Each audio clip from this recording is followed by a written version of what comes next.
இணைந்து கொண்டிருக்கின்றோம். வணக்கம் தமிழொலி நிகழ்ச்சியின் வாயிலாக நிகழ்ச்சியிலே இன்றைய பத்திரிகைகளிலே பிரசுரமாயிருக்கின்ற செய்திகளை நாங்கள் பார்க்கலாம்.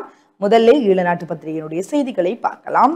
தமிழின படுகொலைகளுக்கு உள்ளக விசாரணை மூலம் நீதி, ஜேவிபியின் பொதுச் செயலர் ரில்வின் யாழில் தெரிவிப்பு. கச்சதீவை வேறொருவரும் உரிமை கோர முடியாது. தமிழின படுகொலைகளுக்கு உள்நாட்டு விசாரணை மூலமே நீதி கிடைக்கும். சர்வதேச தலையீடு தேவையற்றது. இவ்வாறு நேற்றைய தினம் யாழ்ப்பாணம் வந்து ஆளும் தேசிய மக்கள் சக்தியின் தாய் கட்சியான ஜேவிபியின் பொதுச் செயலர் ரில்வின் சில்வா தெரிவித்துள்ளார் என்கிறதான செய்தி பிரதான தலைப்பு செய்தியாக ஈழநாட்டு பத்திரிகையிலே பிரசுரமாக இருக்கின்றது. தொடர்ச்சியாக செய்திகளை பார்க்கலாம். ஜெனீவா கூட்டத்தொடர் இன்று ஆரம்பமாகின்றது. ஐக்கிய நாடுகள் மனித உரிமைகள் பேரவையின் 60வது கூட்டத்தொடர் இன்று திங்கட்கிழமை முற்பகல் 10 மணிக்கு ஆரம்பமாகின்றது என்கிறதான ஒரு செய்தி. உள்நாட்டு விசாரணை எமக்கு தீர்வை தராது, வலி கிழக்கு தவிசாளர் என்கிறதான ஒரு செய்தி. வெள்ளைக்கொடி விவகாரம் உட்பட எந்த விசாரணைகளுக்கும் அரசு தடையாக இருக்காது சொல்கிறார் பிரதமர் ஹரணி. வெள்ளைக்கொடி விவகாரம் மட்டுமல்ல, முன்னெடுக்கப்பட வேண்டிய எந்த விசாரணைகளுக்கும் அரசாங்கம் தடையாக இருக்காது. ஆனால் விசாரணைகளின் பொறுப்பாளராக இலங்கை இருக்கும் இவ்வாறு தெரிவித்துள்ளார் பிரதமர் ஹரணி அமரசூரிய என்கிறதான செய்தி. மாணவி கிருஷாந்தி நினைவேந்தப்பட்டார் என்கிறதான படத்துடன் கூடிய ஒரு செய்தி பிரசுரமாக இருக்கின்றது. பெரும்பாலான கைதுகள் அரசியல் கண்காட்சியே ஐக்கிய தேசிய கட்சி சொல்கின்றது. பிறந்து 21 நாட்களேயான சிசு வாந்தி எடுத்து உயிரிழப்பு என்கிறதான கட்டமிடப்பட்டுள்ள ஒரு செய்தி. மாகாண சபை தேர்தல் உரிய அமைச்சு அரசியல் கட்சிகளுடன் பேச முடிவு, தேர்தல்கள் ஆணைக்குழு. அரியாலை மனித புதைகுழி சர்வதேச செஞ்சிலுவை சங்கத்திடம் நிபுணத்துவ உதவி கோரியது அரசு என்கிறதான செய்திகள் முதற்பக்க செய்திகளாக ஈழநாட்டு பத்திரிகையிலே பிரசுரமாக இருக்கின்றது. தொடர்ச்சியாக உட்பக்க செய்திகளை பார்க்கலாம். தையிட்டி விகாரைக்கு எதிராக போராட்டம் என்கிறதான படத்துடன் கூடிய ஒரு செய்தி. உள்ளூராட்சி தேர்தல் ஐக்கிய மக்கள் சக்தி கட்சியின் தமிழ் வேட்பாளர்கள் மீது வழக்கு. உள்ளூராட்சி தேர்தலில் பூநகரி பிரதேச சபைக்கு போட்டியிட்ட ஐக்கிய மக்கள் சக்தியின் அனைத்து வேட்பாளர்கள் மீது நீதிமன்றத்தில் வழக்கு தாக்கல் செய்யப்பட்டுள்ளது என்கிறதான செய்தி பிரசுரமாக இருக்கிறது. எதிர்வரும் நாட்களில் வடக்கு கிழக்கில் இடியுடன் கூடிய மழை பெய்யும் சாத்தியம் என்கிறதான ஒரு செய்தி. இலங்கை போக்குவரத்து சபை பேருந்துகள் தாக்கப்பட்டு சேதம். இலங்கை போக்குவரத்து சபைக்கு சொந்தமான 2 பேருந்துகள் மீது தாக்குதல் நடத்தப்பட்டுள்ளது. இந்த தாக்குதலின் போது இலங்கை போக்குவரத்து சபையின் ஊழியர்கள் 2 தாக்கப்பட்டனர் என்றும் தெரிவிக்கப்பட்டது.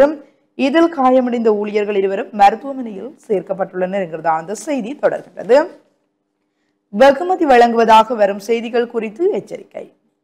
வங்கி வெகுமதிகளை வழங்குவதாக கூறி சமூக ஊடகங்களில் ஒரு மோசடி செய்தி தற்போது பகிரப்பட்டு வருகின்றது என்று போலீசார் எச்சரித்துள்ளனர். இவ்வாறு பரவும் செய்தி மோசடியானது, மிகவும் ஆபத்தானதுமாகும் என்று போலீசார் மேலும் சுட்டிக்காட்டுகின்றது. இதன் மூலம் தனிப்பட்ட தகவல்கள் திருடப்படுகின்றன, அத்துடன் கைபேசிகளின் மென்பொருளை மாற்றியமைக்கப்படுகின்றன என்றும் தெரிய வருகின்றது. கணனி அவசர கால பதில் மன்றத்திற்கு இது தொடர்ச்சியாக பல முறைப்பாடுகள் கிடைத்துள்ளது என்கிறதான அந்த செய்தி தொடர்கிறது. தண்டவாளத்தில் படுத்தவர் தலை துண்டாகி உயிரிழப்பு என்கிறதான ஒரு செய்தி. தண்டவாளத்தில் தலை வைத்து படுத்தவரை ரயில் மோதியதில் தலை துண்டாகி உயிரிழந்துள்ளார். மட்டக்களப்பு சந்திவெளி ஜீவபுரம் பகுதியில் நேற்று முன்தினம் சனிக்கிழமை இரவு 10 மணியளவில் இந்த சம்பவம் இடம்பெற்றுள்ளது. மன்னம்பெருக்கி விளக்கமறியல் என்கிறதான கட்டமிடப்பட்டுள்ள ஒரு செய்தி. 5 கைக்குண்டுகள் வெடிபொருட்கள் மீட்பு என்கிறதான ஒரு செய்தியும் பிரசுரமாக இருக்கின்றது. முல்லைத்தீவு விபத்தில் ஒருவர் உயிரிழப்பு என்கிறதான செய்தி பிரசுரமாக இருக்கின்றது. சிறார்களின் செயற்பாட்டு மகிழ்வோம் என்கிறதான நிகழ்வு என்கிறதான படத்துடன் கூடிய ஒரு செய்தி. இலங்கையை அழைக்காதது சீனாவின் மூலோபாய முடிவு. ஷங்காய் மாநாடு தொடர்பில் வெளிவிவகார அமைச்சர் விளக்கம். ஷங்காய் ஒத்துழைப்பு மாநாட்டை அடிப்படையாக கொண்டு இலங்கைக்கும் சீனாவுக்கும் இடையிலான உறவுகளை மதிப்பிட முடியாது. 2 நாட்டு உறவுகளும் நல்ல நிலையில் உள்ளன. இருப்பினும் ஷங்காய் ஒத்துழைப்பு மாநாட்டுக்கு அழைக்கப்படாமை அந்த நாட்டின் மூலோபாய முடிவு என்று வெளிவிவகார அமைச்சின் பேச்சாளர் துஷார ட்ரெட்ரிகோ தெரிவித்துள்ளார் என்கிறதான செய்தி பிரசுரமாக இருக்கின்றது. அமைச்சர் லால் காந்த மீது விசாரணை நடத்துங்கள், தயாசுரி எம்பி சொல்கின்றார். கவிபாரதி சனசமூக நிலைய கட்டிடம் திறப்பு என்கிறதான படத்துடன் கூடிய ஒரு செய்தி. அராலி தெற்கு சைவ தமிழ் இளைஞர் மன்ற 10வது ஆண்டு விழா சிறப்பாக நடைபெற்றது என்கிறதான ஒரு செய்தியும் பிரசுரமாக இருக்கின்றது. ரணில் பாராளுமன்றம் செல்லும் சூழலை அரசே உருவாக்கியுள்ளது. முன்னாள் ஜனாதிபதி ரணில் விக்ரமசிங்க பாராளுமன்றம் செல்லக்கூடிய சூழலையும் அதற்காக அவரை சுற்றி பலமான சக்திகள் உருவாக்கக்கூடிய சூழலையும் தேசிய மக்கள் சக்தி அரசாங்கமே உருவாக்கி கொடுத்துள்ளது. தலைமைத்துவ போட்டிக்கு அப்பால் சஜித் பிரேமதாச ரணில் விக்ரமசிங்க தரப்புகள் இணைந்தால் நிச்சயம் நாட்டை கட்டியெழுப்ப முடியும். இவ்வாறு ஐக்கிய மக்கள் சக்தியின் பாராளுமன்ற உறுப்பினர் சமிந்த விஜயசிறி தெரிவித்துள்ளார் என்கிறதான இந்த செய்தி பிரசுரமாக இருக்கின்றது. சிறிய ரயில் சேவையை இயக்குவதற்கு திட்டம். கிராமப்புற பாதைகளில் இயக்கம் 3 பெட்டிகள் கொண்ட சிறிய ரயில் சேவைகளை உருவாக்க இலங்கை போயிருந்த திணைக்களம் திட்டமிட்டுள்ளதாக அமைச்சர் நலிந்த ஜெயதீஸ் தெரிவித்துள்ளார் என்கிறதான இந்த செய்தி தொடர்கின்றது. போதைப்பொருள் உற்பத்திக்கு பயன்படும் ரசாயனம் சிக்கியது என்கிறதான ஒரு செய்தி. போட்டி போட்டு ஓடிய பேருந்து சாரதிகள் கைது. நாட்டில் பதிவான 4 விபத்துகளில் 4 பலி என்கிறதான ஒரு செய்தி பிரசுரமாக இருக்கின்றது. பாவனையிலிருந்து ஒதுக்கிய லொரியை செலுத்தியவர் கைது என்கிறதான ஒரு செய்தியும் பிரசுரமாக இருக்கின்றது. தொடர்ச்சியாக செய்திகளை பார்க்கின்ற போது மேய்ச்சல் திரையை பெற்றுத்தர துரித நடவடிக்கை வேண்டும். மயிலத்தமிழ் மாதவனை பண்ணையாளர்கள் என்கிறதான படத்துடன் கூடிய ஒரு செய்தி. தண்ணீர் தொழிற்சாலைக்கு அனுமதி வழங்க வேண்டாம், தமிழரசு கட்சி எச்சரிக்கை. மட்டக்களப்பு புல்லுமலை பகுதியில் நிலத்தடி நீரை உறிஞ்சிவிக்கும் தண்ணீர் தொழிற்சாலைக்கு அனுமதி வழங்கினால் அனுர அரசாங்கத்துக்கு எதிராக மக்கள் போராட்டம் வெடிக்கும் என்று தமிழரசு கட்சியின் ஏறாவூர் பற்று தவிசாளர் எஸ் சர்வானந்தன் மற்றும் உறுப்பினர்கள் எச்சரித்துள்ளனர் என்கிறதான செய்தி தொடர்கிறது. ஹட்டனில் 3500 கிலோ கழிவு தேயிலை பறிமுதல், லொரி சாரதி உதவியாளர் கைது என்கிறதான ஒரு செய்தி. பட்டாசு வெடித்ததில் குடும்பஸ்தர் மரணம். திருகோணமலை தம்பலகாமம் போலீஸ் பிரிவுக்குட்பட்ட முள்ளிப்பொத்தானை சதாம் நகர் பிள்ளையார் கோயிலில் இடம்பெற்ற திருவிழா ஊர்வலத்தின் போது பட்டாசு வெடித்ததில் குடும்பஸ்தர் ஒருவர் உயிரிழந்துள்ளார். இந்த சம்பவம் நேற்று முன்தினம் இடம்பெற்றுள்ளது. இவ்வாறு உயிரிழந்த குடும்பஸ்தரை அந்த பகுதியில் வசித்த 3 பிள்ளைகளுடைய தந்தையான கணபதி பிள்ளை காளிராசா ஆவார். குறித்த சம்பவம் தொடர்பில் மேலும் தெரிய வருவதாவது, ஊர்வலத்தின் போது பட்டாசு கொளுத்திய நிலையில் ஒரு பட்டாசு வெடிக்காத நிலையில் உள்ளதை கண்டு அதனை காலால் தடவிய போது பட்டாசு வெடித்ததாக ஆரம்ப கட்ட விசாரணையில் தெரிய வந்துள்ளது. உயிரிழந்தவருடைய சடலம் தம்பலகாமம் பிரதேச மருத்துவமனையில் வைக்கப்பட்டுள்ளது என்கிறதான இந்த செய்தி தொடர்கிறது. திருகோணமலை மருத்துவமனையில் நவீன தொற்று கழிவு எரியூட்டி திறப்பு என்கிறதான படத்துடன் கூடிய ஒரு செய்தி. குடும்ப பெண் படுகொலை, தலைமறைவான சூத்திரதாரியின் சகோதரன் உட்பட 2 கைது. குடும்ப பெண் படுகொலை செய்யப்பட்ட பின்னர் தலைமறைவான பிரதான சூத்திரதாரியின் சகோதரன் உட்பட 2 கைது செய்யப்பட்டுள்ளனர். அம்பாறை மாவட்டம் பெரிய நீலாவணி போலீஸ் பிரிவுக்குட்பட்ட விஷ்ணு கோவில் வீதியில் அமைந்துள்ள வீடொன்றில் தனித்திருந்த 38 வயது குடும்ப பெண் மனோதர்ஷன் விதுசா கடந்த மே மாதம் 30ஆம் தேதி படுகொலை செய்யப்பட்டிருக்கின்றார். இந்த படுகொலை தொடர்பில் கடந்த ஜூன் மாதம் 25ஆம் தேதி சந்தேகத்தின் அடிப்படையில் சகோதரிகளான இரட்டையர் குறித்த குடும்ப பெண்ணின் வீட்டிற்கு பணிப்பெண்களாக பணியாற்றிய நிலையில் கைது செய்யப்பட்டுள்ளனர். இவ்வாறு கைது செய்யப்பட்ட 2 சந்தேக நபர்கள் கல்முனை நீதவான் நீதிமன்றில் ஆஜர்படுத்தப்பட்ட பின்னர் விளக்கமறியலில் வைக்கப்பட்டு விசாரணை செய்யப்பட்டனர் என்கிறதான செய்தி தொடர்கிறது. தொடர்ச்சியாக செய்திகளை பார்க்கின்ற போது, ரணில் இப்போது பாராளுமன்றில் இருந்தால் நாட்டுக்கே நல்லது, ஐக்கிய தேசிய கட்சி பிரதி தலைவர் கூறுகின்றார். நாட்டின் தற்போதைய நிலையில் ரணில் விக்ரமசிங்க பாராளுமன்றத்தில் இருந்தால் அது நாட்டுக்கு நல்லது என்றாலும் அவர் பாராளுமன்றம் செல்வது தொடர்பால் இதுவரை எந்த தீர்மானமும் எடுக்கப்படவில்லை என்று ஐக்கிய தேசிய கட்சியின் பிரதி தலைவர் ருவன் விஜயவர்தன தெரிவித்துள்ளார். ரணிலின் வீட்டை சேதப்படுத்திய 2 விசாரிக்க அனுமதி என்கிறதான ஒரு செய்தி. எல்ல பிரதேசத்தில் 10 ஆபத்தான இடங்கள் அபாயம் என்கிறதான ஒரு செய்தி. தொடர்ச்சியாக இறுதிப்பக்க செய்திகளை பார்க்கின்ற போது 62,000 பேர் இந்த ஆண்டு அரசு சேவையில் இணைவர் ஜனாதிபதி அன்ருகுமார். இந்த ஆண்டு புதிதாக 62,000 பேரை அரசு சேவையில் இணைத்துக் கொள்வதற்கு அனுமதி அளிக்கப்பட்டுள்ளது. ஜனாதிபதி அன்ருகுமார் திசாநாயக்க தெரிவித்துள்ளார் என்கிறதான ஒரு செய்தியும் பிரசுரமாக இருக்கிறது. பவுசர் ஓட்டோ விபத்து, சிறுவன் ஒருவர் படுகாயம் என்கிறதான ஒரு செய்தி. ஒரு கட்சி ஆட்சி முறை நோக்கி தற்போதைய அரசு நகர்கின்றது. தேசிய மக்கள் சக்தி அரசாங்கம் சர்வாதிகார ஒரு கட்சி ஆட்சி முறைமையை நோக்கி நகர்கின்றது என்பது தெளிவாக தெரிகின்றது என்று முன்னாள் பாராளுமன்ற உறுப்பினர் பிரேம்நாத் சி தலவத் தெரிவித்துள்ளார் என்கிறதான செய்தி பிரசுரமாக இருக்கின்றது. சட்டவிரோத விற்பனை, மது போத்தல்கள் சிக்கின என்கிறதான ஒரு செய்தி. 5000 இலங்கையர்கள் விசா இன்றி ஸ்டேலில். சுமார் 5000 இலங்கையர்கள் ஸ்டேலில் விசா இன்றி தங்கியிருக்கின்றனர் என்று ஸ்டேலுக்கான இலங்கை தூதர் நிமல் பண்டாறு தெரிவித்துள்ளார். மதுபோதையில் வாகனம் செலுத்திய 38 பேர் கைது என்கிறதான ஒரு செய்தி. குற்றக்குழுவின் நடவடிக்கைகள் குறித்து பாராளுமன்றில் அறிக்கை. தொடர்ச்சியாக செய்திகளை பார்க்கின்ற போது, பாடசாலையில் இடம்பெறும் நேரம் கனிம போக்குவரத்து தடை. பாடசாலை இடம்பெறும் நாட்களில் கனிம போக்குவரத்து நடவடிக்கைகளுக்கு தடை விதிப்பதற்கு தீர்மானிக்கப்பட்டுள்ளதாக புவியியல் ஆய்வு மற்றும் சுரங்க பணியகம் அறிவித்துள்ளது. வெளிநாட்டு தொழிலாளர் மூலம் நாட்டுக்கு 511 கோடி டாலர்கள். ஜனவரி முதல் ஆகஸ்ட் வரையிலான காலப்பகுதியில் வெளிநாட்டு தொழிலாளர் பண அனுப்பல் மூலமாக 511 கோடியே 60 லட்சம் டாலர் நாட்டுக்கு கிடைத்துள்ளது என்கிறதான இந்த செய்தி பிரசுரமாக இருக்கின்றது. போதைப் பொருளுடன் வெளிநாட்டவர் கைது என்கிறதான செய்தி இன்றைய ஈழநாட்டு பத்திரிகையிலே பிரசுரமாக இருக்கிற செய்திகளாக அமைந்திருக்கின்றன. தொடர்ச்சியாக நாங்கள் உதயன் பத்திரிகையினுடைய செய்திகளை பார்க்கலாம். இன்றைய நாளிலும் உதயன் பத்திரிகையினுடைய செய்திகளை நாங்கள் பார்க்கின்ற போது வெளியக பொறிமுறைக்கு இலங்கையில் இடமில்லை, ஐநா மனித உரிமை ஆணையாளர் அறிக்கைக்கு இலங்கை அரசாங்கம் பதில். எந்த ஒரு வெளியக பொறிமுறையும் தற்போது தேசிய ரீதியில் முன்னெடுக்கப்படும் நல்லிணக்க முயற்சிகளுக்கு இடையூறாக அமைவதுடன் சமூகத்தை துருவயப்படுத்தும். அதனால் சர்வதேச பொறிமுறைகள் தொடர்பான ஐநா மனித உரிமைகள் ஆணையாளருடைய பரிந்துரைகள் ஏற்க முடியாது என்று இலங்கை அரசாங்கம் தெரிவித்துள்ளதாக உதயன் பத்திரிகையிலே பிரதான தலைப்பு செய்தி பிரசுரமாக இருக்கின்றது.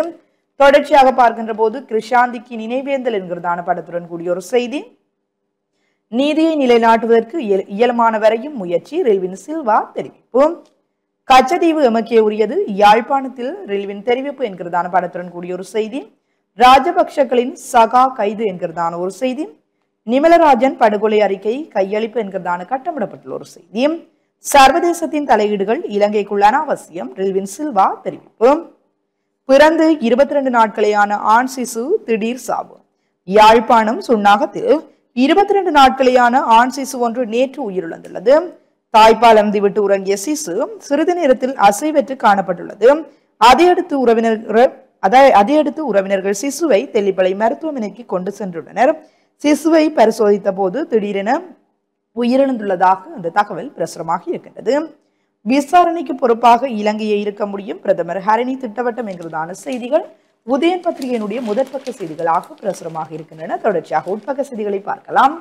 போதைப்பொருள் வலையமைப்பு, அரசியல்வாதிகள் தண்டிக்கப்படுவர், பொதுமக்கள் பாதுகாப்பு பிரதி அமைச்சர் தெரிவிப்பு. போதைப்பொருள் விநியோக சங்கிலியின் பின்னால் அரசியல்வாதிகளுடைய புகைப்படங்கள் நமக்கு கிடைத்துள்ளன. இது தொடர்பில் தீவிர விசாரணைகள் முன்னெடுக்கப்பட்டு அவர்கள் சட்டத்தின் முன் நிறுத்தப்படுவார்கள் என்று பொதுமக்கள் பாதுகாப்பு பிரதி அமைச்சர் சுனில் வட்டக்கல தெரிவித்துள்ளார். மொனராகலையில் சூரிய மின்சக்தி பூங்கா நிர்மாண பணிகளை ஆரம்பித்தார் ஜனாதிபதி என்கிறதான ஒரு செய்தி. போதைப்பொருள் குற்றங்கள், ராஜபக்ஷக்கள் களங்கமற்றவர்கள் நாமல் தெரிவிப்பு. இறந்த மீனவர்களுக்கு ஓய்வூதியம், தேசிய கணக்காய்வு அறிக்கையில் தகவல் என்கிறதான ஒரு செய்தி. பாதாள குழுக்களின் திட்டங்கள் நாடாளுமன்றக்கு அறிக்கை என்கிறதான கட்டமிடப்பட்டுள்ள ஒரு செய்தி பிரசுரமாக இருக்கின்றது. தொடர்ச்சியாக உட்பக்க செய்திகளை பார்க்கின்ற போது கிராமிய பொருளாதார அமைச்சின் கீழ் அரசு சார்பற்ற நிறுவனங்கள், அரசாங்கம் நடவடிக்கை. இலங்கையில் செயற்படும் அரசு சார்பற்ற நிறுவனங்களை கிராமிய பொருளாதார அமைச்சின் கீழ் நிர்வகிப்பதற்கு அரசாங்கம் உத்தேசித்துள்ளது என்கிறதான செய்தி பிரசுரமாக இருக்கின்றது. கனிம போக்குவரத்துக்கு பாடசாலை நேரங்களில் தடை என்கிறதான ஒரு செய்தி. வெள்ளவாய பஸ் விபத்து பாகங்கள் ஆய்வு என்கிறதான ஒரு செய்தி பிரசுரமாக இருக்கின்றது. வீதி சோதனையில் பண மோசடி, போலீஸ் கைது. பொதுமக்களிடம் இணைய வங்கி சேவைகளூடாக பலவந்தமாக பணத்தை பெற்றுக்கொண்ட குற்றச்சாட்டில் போலீஸ் கான்ஸ்டபிள் ஒருவர் கைது செய்யப்பட்டுள்ளார் என்று கோட்டை போலீசார் தெரிவித்துள்ளனர். டிஜிட்டல் மயமாக்கல் திட்டத்தில் யாழ் பிரதேச செயலகம் தெரிவு என்கிறதான படத்துடன் கூடிய ஒரு செய்தி பிரசுரமாக இருக்கின்றது. வட்டக்கட்சி ஸ்ரீ ரங்கநாதரின் பிரதோற்சவம் காணவாரீர் என்கிறதான படத்துடன் கூடிய ஒரு செய்தி. அபிவிருத்தி திட்டங்களை காலக்கெடுவினுள் முடியுங்கள், ஜனாதிபதி அனுர பணிப்பு. மாவட்ட மட்டத்தில் நடைமுறைப்படுத்தப்படும் அபிவிருத்தி திட்டங்களில் ஏற்படும் தாமதங்களை தடுத்து அவற்றின் நன்மைகளை குறிப்பிட்ட காலக்கெடுவுக்குள் மக்களுக்கு வழங்குவது மாவட்டத்தில் உள்ள அரசு அதிகாரிகளுடைய பொறுப்பாகும். ஓர் அபிவிருத்தி திட்டம் அமைக்கப்படும் போது அது நிறைவடையும் வரை இலக்கமயப்படுத்தப்பட்ட திட்டத்தை அவர்கள் வைத்திருக்க வேண்டும் என்று ஜனாதிபதி அன்ரகுமார் திசாநாயக்க வலியுறுத்தியுள்ளார் என்கிறதான இந்த செய்தி. போதைப் பொருளுடன் தாய்லாந்து நபர் கைது. கைக்குண்டுகள் தோட்டா மிதனியாவில் மீட்பு என்கிறதான படத்துடன் கூடிய ஒரு செய்தி பிரசுரமாக இருக்கின்றது. புலமை பரிசில் பரீட்சையில் ஜோன் பொஸ்கோ மாணவி மாவட்டத்தில் 2ஆம் இடம் என்கிறதான படத்துடன் கூடிய ஒரு செய்தி. தொழிற்சந்தைக்குள் பிரவேசிக்க மாணவர்களை ஊக்குவியுங்கள், கிளிநொச்சி மாவட்ட செயலர் தெரிவிப்பு. சமூகத்தில் வேலையின்மை பிரச்சனை ஏற்பட்டுள்ளமையே சமூக விரோத செயற்பாடுகளுக்கு வழிகோலுகின்றது.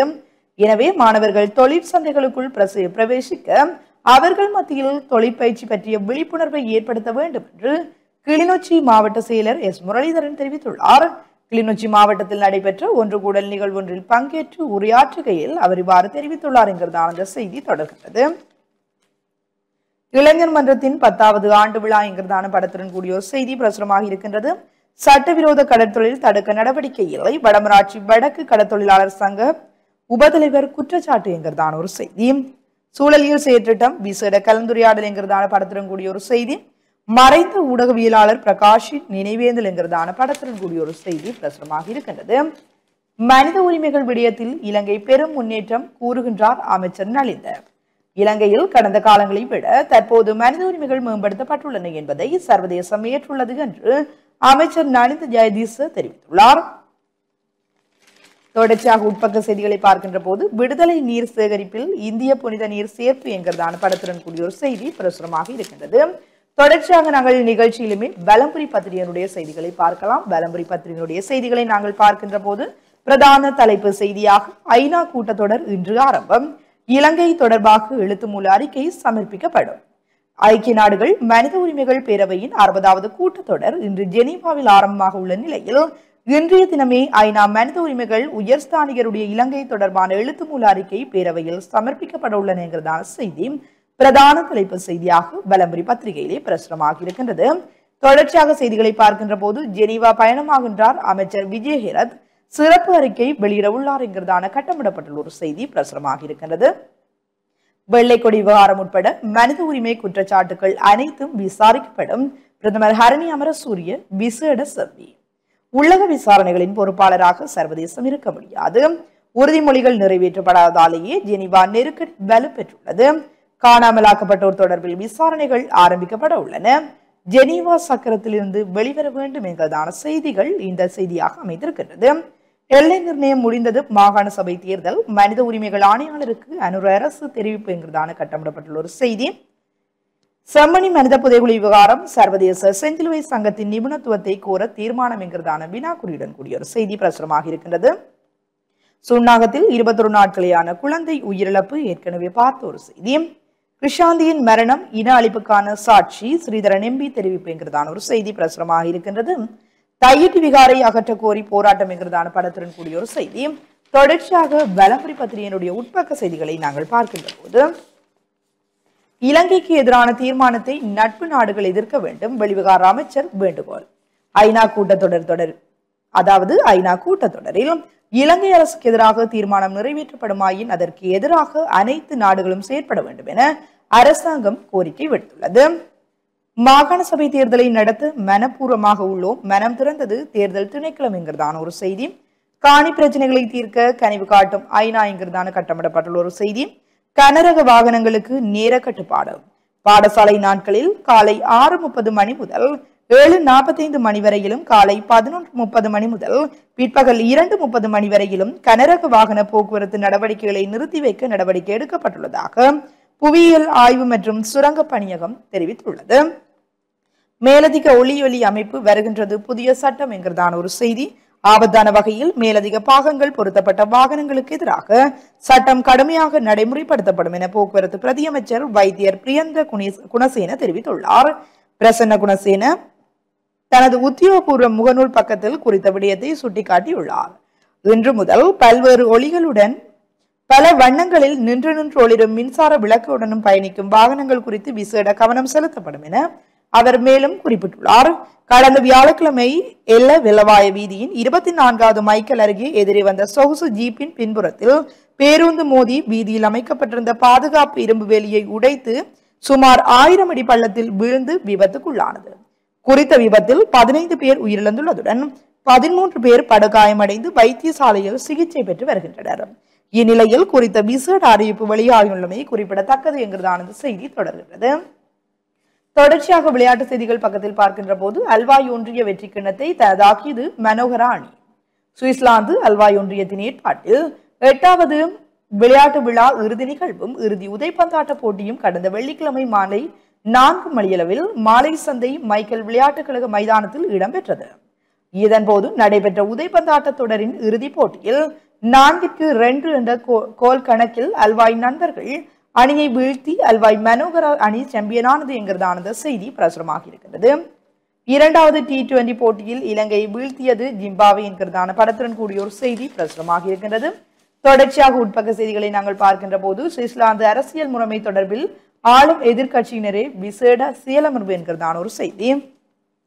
போதை கடத்தலில் அரசியல்வாதிகள் தட்டி தூக்க தயாராகும் அரசு. போதைப் பொருள் உற்பத்திக்கு பயன்படுத்தப்படும் ரசாயனங்களை கடத்துவதற்கு பயன்படுத்தப்பட்ட கொள்கலன்களில் உரிமையாளர்களுடன் தொடர்புடைய அரசியல்வாதிகளின் புகைப்படங்கள் எமக்கு கிடைத்துள்ளன என்கிறதான இந்த செய்தி தொடர்கின்றது. கிருஷாந்தி 29வது ஆண்டு நினைவேந்தல் என்கிறதான படத்துடன் கூடிய ஒரு செய்தி. இணைய சேவை பாதிப்பு மைக்ரோசாப்ட் நிறுவனம். உலகளாவிய இணைய சேவை சீர்குலைந்துள்ளதாக மைக்ரோசாப்ட் நிறுவனம் தெரிவித்துள்ளது என்கிறதான செய்தி தொடர்கிறது. தொடர்ச்சியாக வெளிநாட்டு செய்திகள் பக்கத்தில் பார்க்கின்ற போது, அடிச்சாலும் பிடிச்சாலும் நீயும் நானும் அண்ணன் தம்பிடா, ட்ரம்பின் பேச்சுக்கு ட்வீட் விட்ட மோடி என்கிறதான ஒரு செய்தி பிரசுரமாக இருக்கிறது.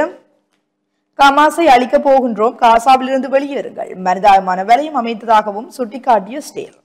கமாஸ் அமைப்பை ஒழித்து கட்ட திட சங்கற்பம் பூண்டுள்ளோம், அதன்படி காசாவில் கடும் தாக்குதலை தொடுக்க திட்டமிட்டுள்ளோம், எனவே காசாவில் இருக்கும் மக்கள் அனைவரும் வெளியேற வேண்டும் என ஸ்டேல் அறிவித்துள்ளது என்கிறதான கட்டமிடப்பட்டுள்ள ஒரு செய்தி பிரசுரமாக இருக்கின்றது. கூகுளுக்கு அபராதம், கொதிக்கும் ட்ரம்ப். பயனர்களின் தரவுகளை கூகுள் கண்காணிப்பதாக தொடரப்பட்ட வழக்கில் 30,000 கோடி ரூபாய் அபராதம் விதித்து ஐரோப்பிய ஒன்றியம் உத்தரவிட்டுள்ளது. இதற்கு அமெரிக்க ஜனாதிபதி ட்ரம்ப் கடும் எதிர்ப்பு தெரிவித்துள்ளார் என்கிறதான இந்த செய்தி தொடர்கின்றது. முத்தப்பூச்சி புதிய வகை நோய் அடையாளம். புதிய வகை நோய் அடையாளம் காணப்பட்டுள்ளதாக அந்த செய்தி தொடர்கின்றது. பயங்கரவாதிகள் வெறியாட்டம், பறிபோனது 55 அப்பாவி உயிர்கள். மேற்கு ஆப்பிரிக்க நாடான நைஜீரியாவில் புலம்பெயர்ந்த உள்நாட்டு அகதிகள் முகாமில் இருந்து தமது வீடுகளுக்கு திரும்பிக் கொண்டிருந்தவர்கள் மீது மத பயங்கரவாதிகள் நடத்திய தாக்குதலில் 55 அப்பாவி பொதுமக்கள் உயிரிழந்துள்ளனர் என்கிறதான அந்த செய்தி தொடர்கின்றது. AI மனித குலத்துக்கு எதிரானது, எச்சரிக்கை விடுக்கும் பேராசிரியர். 2030ஆம் ஆண்டுக்குள் உலகளவில் 90% தொழிலாளர்கள் வேலை இழக்கும் நிலை உருவாகும் என்று எச்சரிக்கை விடுக்கப்பட்டுள்ளது. சமீப காலங்களில் பல பெரும் நிறுவனங்கள் தங்கள் செலவுகளை குறைப்பதற்காக AI வசதிகளை பயன்படுத்தி மனித வளத்தை குறைக்க ஆரம்பித்துள்ளனர். இந்நிலையில் இந்த முக்கிய எச்சரிக்கையை அமெரிக்காவின் லூசிஸ் பல்கலைக்கழக கணினி அறிவியல் பேராசிரியர் ரோமன் ஜம்பெரஸ்கி விடுத்துள்ளார் என்கிறதான செய்தி தொடர்கின்றது. தாலிபான்களில் கடும் கட்டுப்பாடு, இடிபாடுகளுக்குள் சிக்கி தவிக்கும் பெண்கள் என்கிறதான செய்திகள் வெளிநாட்டு செய்திகள் பக்கத்திலே பிரசுரமாக இருக்கின்றன. தொடர்ச்சியாக பலம்புரி பத்திரிகையினுடைய உட்பக்க செய்திகளை பார்க்கின்ற போது, எமது கரங்களில் இரத்தக்கரை இல்லை கூறுகிறார் நாமல் ராஜபக்ஷ என்கிறதான படத்துடன் கூடிய ஒரு செய்தி. தொன்மை சின்னங்களை பாதுகாக்குமாறு தென்மராட்சி அபிவிருத்தி கழகம் கோரிக்கை என்கிறதான ஒரு செய்தி பிரசுரமாக இருக்கின்றது. இது சினிமா அல்ல, இது அரசியல் அல்ல, இது உயிர் வாழ்வு, பருத்துறை மீனவர் போராட்டத்துக்கான குரல் என்கிறதான அந்த செய்தி பிரசுரமாக இருக்கிறது. தொடர்ச்சியாக உட்பக்க செய்திகளை பார்க்கின்ற போது, வங்கி தகவல்களை பயன்படுத்தி சமூக ஊடகம் மூலம் மோசடிகள், பொதுமக்களுக்கு போலீசார் எச்சரிக்கை என்கிறதான ஏற்கனவே பார்த்த செய்தி. இலங்கையில் இடம்பெறும் கைதுகள் பெரும்பாலானவை அரசியல் கண்காட்சி, ஐக்கிய தேசிய கட்சி தவிசாளர் வஜ்ர அபேவர்த்தனை என்கிறதான செய்தி தொடர்கின்றது. வெளிநாட்டு சிகரெட்டுகளுடன் சந்தேக நபர் ஒருவர் கைது. மட்டக்களப்பில் தொடர்ந்து மோதியதில் குடும்பஸ்தர் உயிரிழப்பு என்கிறதான ஒரு செய்தி பிரசுரமாக இருக்கின்றது. பலம்புரி பத்திரிகையினுடைய செய்திகளாக இவை அமைந்திருக்கின்றன. தொடர்ச்சியாக நாங்கள் தினக்குரல் பத்திரிகையினுடைய செய்திகளை பார்க்கலாம். இன்றைய தினக்குரல் பத்திரிகை தொடர்பில் பார்க்கின்ற போது, செம்மணியின் கிருஷாந்திக்கு உணர்வு பூர்வமாக அஞ்சலி என்கிறதான செய்தியானது பிரதான தலைப்பு செய்தியாக தினக்குரல் பத்திரிகையிலே பிரசுரமாக இருக்கின்றது. ஊடகவியலாளர் நிமலராஜன் படுகொலை விசாரணை அறிக்கை வெளியிட்டு விழா என்கிறதான படத்துடன் கூடிய ஒரு செய்தி. குற்றவாளிகள் நீதி வழங்குவது எப்படி? நாம் மக்களுடைய அரசாங்கம், நீதியை வழங்குவது நம் பொறுப்பு. பாதிக்கப்பட்ட மக்களுக்கு நீதியை வழங்க சர்வதேச தலையீடு எதற்காக என்கிறதான வினாக்குறியுடன் கூடிய ஒரு செய்தி பிரசுரமாக இருக்கின்றது. போரின் இறுதியில் இடம்பெற்ற வெள்ளைக்கொடி விவகாரம் விசாரிக்கப்படுவது உறுதி என்கிறதான படத்துடன் கூடிய ஒரு செய்தி. MP ஆகுராரா ரணில் என்கிறதான வினாக்குறியுடன் கூடிய ஒரு செய்தி பிரசுரமாக இருக்கின்றது. ஜெனீவாவுக்கு பயணமாகின்றார் அமைச்சர் விஜிரஹேரத் என்கிறதான படத்துடன் கூடிய ஒரு செய்தி. எல்லை நிர்ணயத்தின் பின் மாகாண சபை தேர்தலாம். எல்லை நிர்ணய செயல்முறை நிறைவுக்கு வந்த பின்னர் மாகாண சபை தேர்தல்கள் நடத்தப்படும் என அரசாங்கம் ஜெனீவா மனித உரிமைகள் ஆணையாளர் அலுவலகத்துக்கு அறிவித்துள்ளது என்கிறதான செய்தி தொடர்கின்றது. ரஷ்யா உருவாக்கிய புற்றுநோய்க்கான தடுப்பூசி பயன்பாட்டுக்கு வந்தது என்கிறதான கட்டமிடப்பட்டுள்ள ஒரு செய்தி. உள்ளக பொறிமுறையை வலுப்படுத்த ஐநாவிடம் அவகாசம் கேட்கின்றது அரசாங்கம் என்கிறதான ஒரு செய்தி. வாழ்வெட்டில் ஒருவர் காயம், பிணையில் வந்தவர் கைது என்கிறதான செய்திகள் தினக்குரல் பத்திரிகையினுடைய முதற்பக்க செய்திகளாக பிரசுரமாக இருக்கின்றன. தொடர்ச்சியாக உட்பக்க செய்திகளை பார்க்கின்ற போது, ஐநாவில் இலங்கைக்கு எதிராக தீர்மானம், அதற்கு எதிராக சர்வதேச நாடுகள் திரள வேண்டும் என அரசு கோரிக்கை என்கிறதான செய்தி பிரசுரமாக இருக்கின்றது. செம்மணி அகழ்வு மற்றும் பகுப்பாய்வுக்கு சர்வதேச செஞ்சிலுவை சங்கத்தின் ஒத்துழைப்பை கோரியார் அரசாங்கம் என்கிறதான ஒரு செய்தி. தொடர்ச்சியாக உட்பக்க செய்திகளை பார்க்கின்ற போது வங்கியின் ஊடாக பரிசில்கள் என மோசடி குறுஞ்செய்திகள், போலீசாரின் அவசர எச்சரிக்கை. வங்கியின் ஊடாக பரிசில்கள் வழங்கப்படுவதாக கூறி சமூக ஊடகங்களில் மோசடி செய்தி தற்போது பகிரப்படுவதாக போலீஸ் திணைக்களம் எச்சரித்துள்ளது என்கிறதான செய்தி தொடர்கின்றது. நுவரெலியாவில் சுற்றுலாவிகள் இரவில் பயணிக்க வேண்டாம், போலீசார் விசேட அறிவுறுத்தல் என்கிறதான ஒரு செய்தி பிரசுரமாகி இருக்கிறது. தொடர்ச்சியாக உட்பக்க செய்திகளை பார்க்கின்ற போது இனவாதம் இல்லையெனில் வடக்கு கிழக்கில் மீளவும் ஒன்றிணையுங்கள், வடமாகாண சபையின் முன்னாள் உறுப்பினர் சபா குகதாஸ் என்கிறதான படத்துடன் கூடிய ஒரு செய்தி. தேசிய மக்கள் சக்தியின் காரியாலயத்தில் நூலகம் திறப்பு என்கிறதான படத்துடன் கூடிய ஒரு செய்தி. இறுதிப் போட்டிகளுடன் பரிசளிப்பு நிகழ்வு குடத்தனையில் இன்று என்கிறதான ஒரு செய்தி பிரசுரமாக இருக்கின்றது. கொட்டடியில் சனசமூக நிலைய கட்டிட திறப்பு என்கிறதான படத்துடன் கூடிய ஒரு செய்தி. மீட்கப்படும் எலும்புக்கூடுகள் மீதான உள்நாட்டு விசாரணைகள் அரசை காப்பாற்றும் உத்திகளாகவே இருக்கும், கிருஷாந்தி நினைவேந்தலில் தவிசாளர் நிரோஷ் என்கிறதான ஒரு செய்தி பிரசுரமாக இருக்கின்றது. மாகாண மட்ட போட்டி முடிவுகள் வெளியாகின என்கிறதான ஒரு செய்தி. இனிமேல் செயற்பாட்டு மகிழ்வோம் நிகழ்வு என்கிறதான படத்துடன் கூடிய ஒரு செய்தி பிரசுரமாக இருக்கிறது. தொடர்ச்சியாக உட்பக்க செய்திகளை பார்க்கின்ற போது தாய்லாந்து நாட்டின் பிரதமராக அனுதின் என்கிறதான படத்துடன் கூடிய ஒரு செய்தி. தேங்காய், கோப்பி, மாம்பழம் போன்றவற்றின் பெறுமதி சங்கிலியை வலுப்படுத்த பங்குடைமையாளரும் எஸ்டிபி வங்கி என்கிறதான ஒரு செய்தி பிரசுரமாக இருக்கின்றது. தொடர்ச்சியாக உட்பக்க செய்திகளை பார்க்கின்ற போது நாட்டில் நடக்கும் கைதுகளில் பெரும்பாலானவை அரசியல் கண்காட்சிகள். நாட்டில் நடந்து வரும் கைதுகளில் பெரும்பாலானவை அரசியல் கண்காட்சிகளை தவிர வேறு எதுவுமில்லை என ஐக்கிய தேசிய கட்சியின் தவிசாளர் வஜ்ர அபிவர்த்தன தெரிவித்துள்ளார் என்கிறதான ஒரு செய்தி. இறுதிப்பக்க செய்தியை பார்க்கின்ற போது 2026 உலகக்கிண்ணம் இன்னும் முடியவில்லை, லியோனஸ் மெஸ்கி என்கிறதான செய்திகள் இன்றைய பத்திரிகைகளில் பிரசுரமாக இருக்கின்ற பிரதான செய்திகளாக அமைந்திருக்கின்றன. தொடர்ச்சியாக நாங்கள் நிகழ்ச்சியிலுமே சிறியதொரு விளம்பர இடைவெளி எடுத்து பின் நிகழ்ச்சியின் வாயிலாக இணைந்திருக்கலாம்.